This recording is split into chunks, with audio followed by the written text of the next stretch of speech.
Hello there. Have you fallen into an open manhole recently? Do you find yourself in the company of strangers?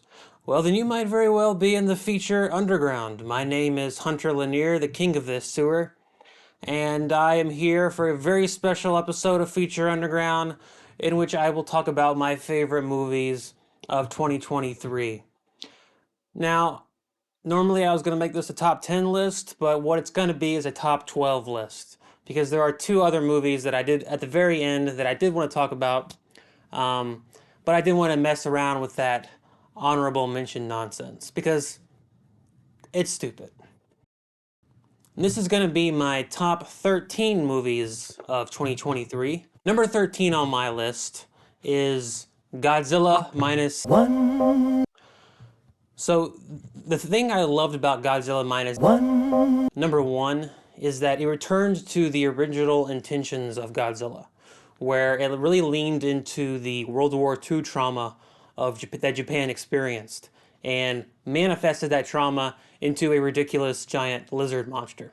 It sounds ridiculous, but there's a way to do it that's grounded in reality that lends the movie a surprising amount of character depth. And also, the movie is very, I would say, corny, but it's corny in a adorable, old-fashioned kind of way that in a modern context is kind of refreshing. Number 12 on my list is going to be American Fiction. Well, someone texted me.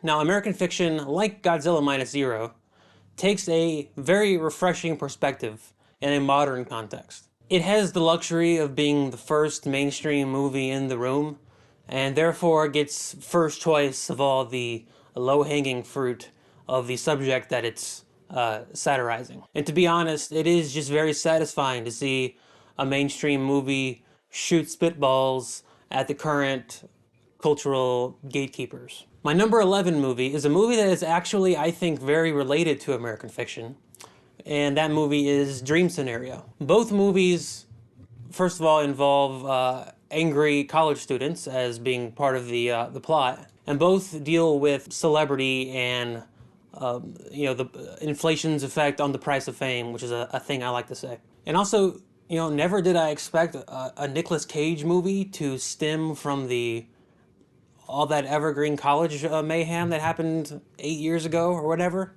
but I'm glad it did. The movie's not ever really as clever as it thinks it is, but its particular brand of chaos is very infectious. And there's a scene that involves Nicolas Cage and one of his dream groupies that is an all-time classic. My number 10 movie is going to be The Iron Claw. The Iron Claw overplays its hand a little. Like a professional wrestler, it's very big in its emotional moments. But at the same time, there are so many fantastic scenes and so many great little character moments within that really go a long way for the movie. The term slow burn is really overused in a storytelling sense, but The Iron Claw, it really is more of a slow evaporation, because you see a life and a family just slowly crumble, and all the little pieces break off and then evaporate. It's a tragedy in slow motion. And I do love that the movie captured that late 70s, 80s pro wrestling scene, because it really is just incredibly ridiculous and unlike anything else. And also, who knew? Zac Efron's a good actor. I didn't know. My number 9 movie is going to be The Holdovers. The Holdovers might be my new favorite Christmas movie. It's old-fashioned in a lot of the best ways, kind of like Godzilla Minus One. In fact, I would say it pulls off the very thing that a lot of these big-budget, millions and millions, hundreds of millions of dollar movies are trying to pull off, which is that it's a movie that is very accessible and very broadly accessible, but doesn't dumb itself down to the lowest common denominator of the ticket-buying audience. And inside of that movie, Paul Giamatti throws a football, which is another all-time classic moment. My number 8 movie is going to be Anatomy of a Fall. This is kind of the big foreign language movie that's getting talked about this year, and I think for actually good reason. Normally, I'm not a fan of courtroom dramas. I find them to be just very melodramatic exposition dumps, one after another. But every once in a while, somebody does a courtroom drama right, and Anatomy of a Fall is a courtroom drama done right. Because really, the movie is a war of words and an anatomy of a family that gets caught by the shrapnel of this bigger moment. It's a movie that does everything right, but I don't know that it does anything exceptionally. My number 7 movie is Autumn Leaves. Autumn Leaves is my kind of feel-good movie. Now, to the manic eye of the modern moviegoer, the movie may seem kind of boring or like nothing really happens, but the way it just kind of strolls through the story, whistling familiar songs, kicking rocks, the movie is so peaceful and such good company. If melancholy is self-aware sadness, then Autumn Leaves knows what it is. For number 6, it is May December. My favorite thing about May December and what it does uniquely well is that at one moment it is eye-winkingly goofy, and then in the other moment, in the very next moment, it's incredibly sincere. And it does both without to the detriment of the other, which is pretty amazing. It's a satire of a melodrama and a functioning melodrama at the very same time. The final scene is perhaps the best final scene of all the movies on this list. It ends with a punchline that you very much see coming, but it's really the delivery of the punchline that surprises you. For number 5, I am going with The Zone of Interest. It's always very intriguing to me when a movie doesn't tell a traditional story, but rather takes a narrow, intense focus on a singular idea. So while The Zone of Interest isn't a traditional story, it is a very straightforward one. It has a single idea and lays it out as plainly as it can, while also adding at the very end this asterisk on the metaphysical repercussions of routine atrocities, to use a Nick Cave line. Number 4 is going to be Beau is Afraid, one of the earlier movies that came out this year, past year. I think one of the worst things a movie can do is be desperate. Some of the movies mentioned on this list are even a little bit guilty of this. Whether it's something as simple as a line or an entire character, I can't stand it when I feel like a movie is trying to get me to like it. It's trying to be likable. It's trying to anticipate what either I want or someone else wants, and then reacting to that. To me, that is just creative death. Beau is Afraid is the opposite of that. It's a movie that is sitting in the corner, wearing a raw chicken on its head, reading a book upside down. It doesn't care. It exists because Ari Aster wanted it to exist, and that's the only reason, and I love that. And as someone who really wasn't as much of a fan as Hereditary or